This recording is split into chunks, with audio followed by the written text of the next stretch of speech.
بمساكن الحرس بإتسيا لازم يطلع بس بالثياب، ما بياخذوا ولا غرض ولا حرام يتدفوا فيه بالبرد.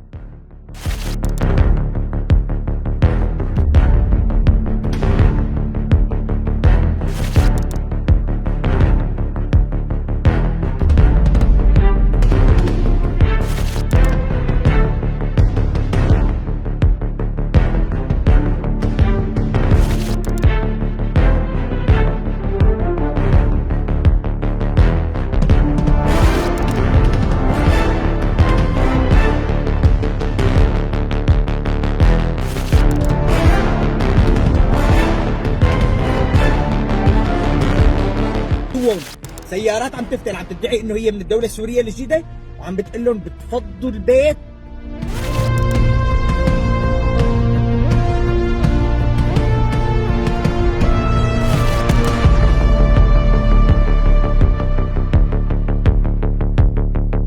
وين وزارة الداخلية؟ وين وزارة الدفاع؟